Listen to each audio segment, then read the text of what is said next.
përmonda rastin e Beqës, po në fakt më skandaloz dhe besoj që është kulmi le të themi, i arbitraritetit dhe më vendosjes i masës rasti i kryetarit të Bashkisë Tiranës. Pse? Sepse është hequr nga detyra dhe askush nuk ka vlerësuar proporcionalitetin dhe faktin që ky zotëria është drejtuesi i qytetit më madh të Shqipërisë dhe ka një interes publik të qëndruar në tij në zyrë.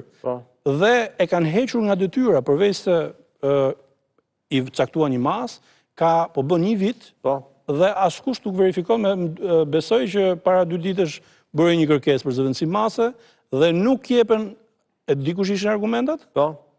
Argumenti i prokurorisë pak më çka ka dalë media, sepse duhet vijohet sepse zotëria është mbrojtur.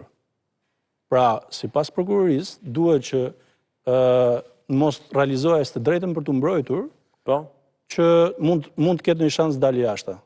Ma kupton? E kuptova, po. Deri ku ka shkuar niveli dhe i thotë ti ke lobuar në Amerikë, apo ke lobuar me avokat, pra ke kontraktuar ca avokat, dhe ke lobuar, dhe çfarë do të thënë lobim? Lobim do të thonë ti informosh sistemin mbi të vërtetën tënde, ose mbi ato që ti mendon mbi çështjen. Po.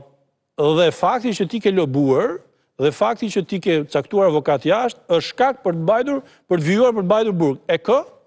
Kryetarin e Bashkisë qytetit më të madh Shqip Folës. Dhe unë mendoj që këtu është kulmi i abuzivitetit me masë, sigurisht.